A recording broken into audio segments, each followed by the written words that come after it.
When the Sea of Galilee dries up, that is the time when Israel will no longer rule the world. I love this hadith. Guess why? Because George Bush could watch the Sea of Galilee going down. And Tony, what's his name? Yes. And Ariel, what's his name? Sharon. Yeah. And the Jews? They can watch the Sea of Galilee going down and drying up. And they can realize that the moment is coming.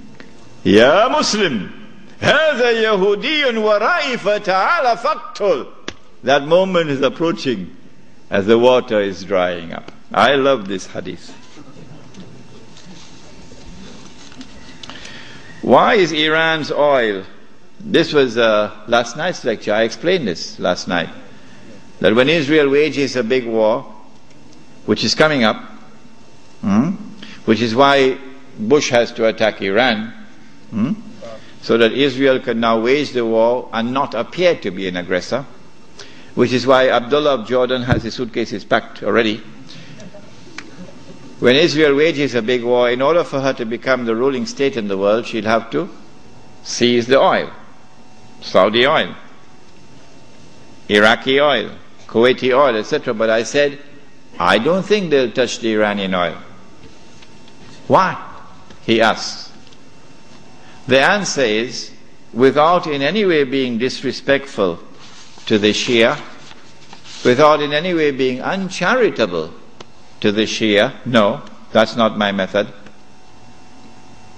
Anyone who declares of Abu Bakr Siddiq radiallahu ta'ala anhu, he was a usurper, is misguided.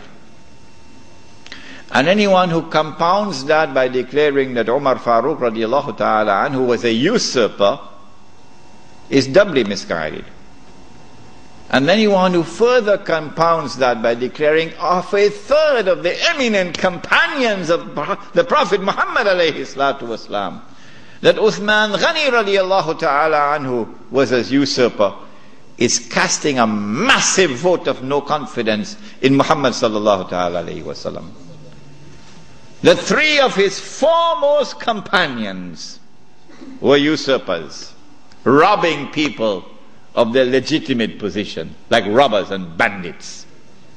So anyone who declares of this, like this, are a people who are significantly misguided. That's all. This is not an uncharitable statement. This is a factual statement.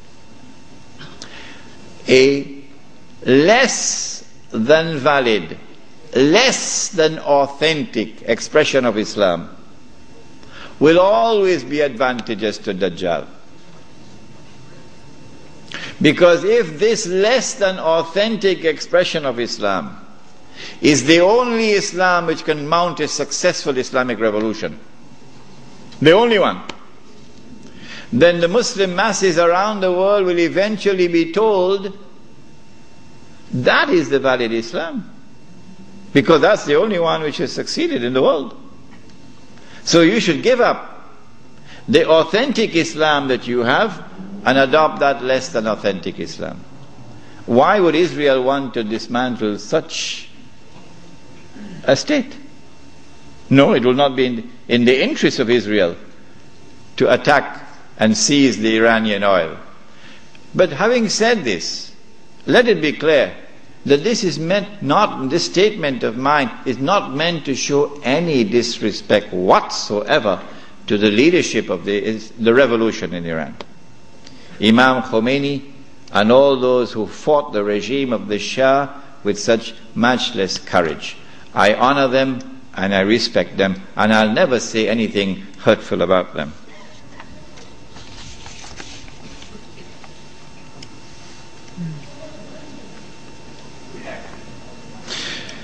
Can you please give an example of the Prophet ﷺ about how he established the Khilafah? You have to take control of territory.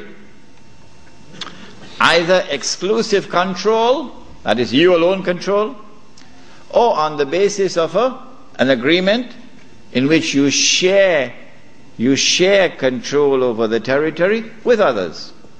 The Mithaq of Medina was an agreement, a constitutional agreement, in which Muslims shared control over territory with those who are not Muslims. The ruler who rules over the Muslims in that territory would be the Khalifa over the Muslims. That was called a plural model of a state. But that plural model of a state only lasted for a short time, and then the Jews betrayed the Treaty of Medina and they were expelled. And now you have the exclusive model. When Muslims take control of a territory in the name of Islam and establish Allah's law in that territory, there will be one Jama'ah and one Amir. That Amir, on the condition that he controls the Haramain and the Hajj, would now be the Khalifa. What is the role of Freemasons in the globalization subject? The Freemasons are an organization which have their roots in ancient Israel. Banu Israel from the earliest times. The Freemasonry movement, however, was hijacked by the Europeans who put on the clothing of Judaism. European Jew. Yes, Sheikh Sadi, here we are. This is something for you. It's a gift. The Freemasonry now has been hijacked by them, and they're using it as a front organization so that they could stand behind. So you attack World Trade Center, but your fingerprints are not on the crime. You're behind.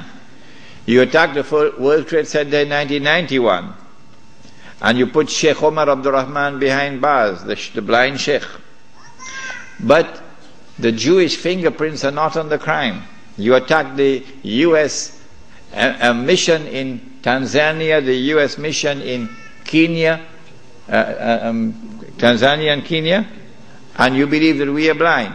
We know you did it. You attacked. But you blame Osama bin Laden for that.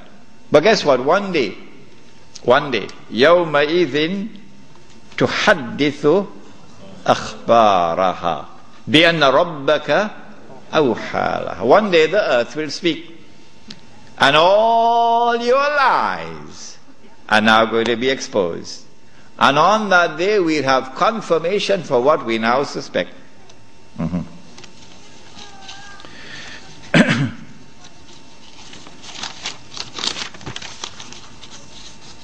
What role does the economic boycott of Israel and some American companies have on the return of the Khilafah?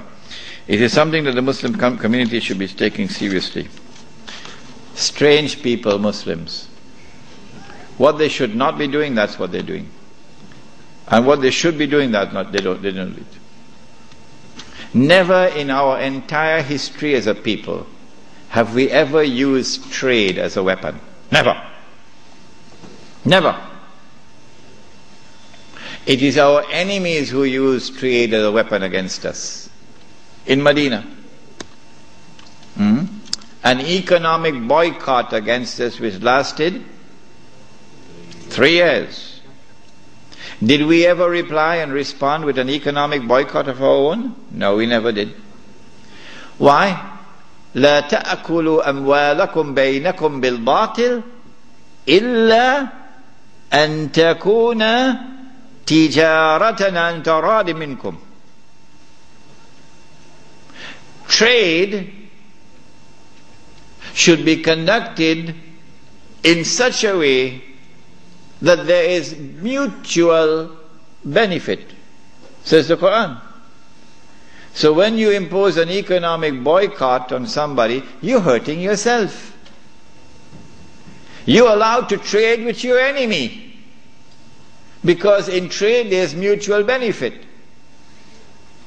The only thing that is prohibited is to trade with the enemy at times of war, in weapons of war. That is prohibited. So an economic boycott on the United States of America, and you're not going to drink Coca-Cola, well, you should not have been drinking it in the first place. Water is better than Coca-Cola. But leave that aside. We've never had an economic boycott in our own entire history. This is the first time I've ever heard of an economic boycott. I know about Ronald Reagan, and his economic boycott on the Soviet Union, but not Islam. No. So from my perspective, it is wrong to engage in the use of trade as a weapon against anyone.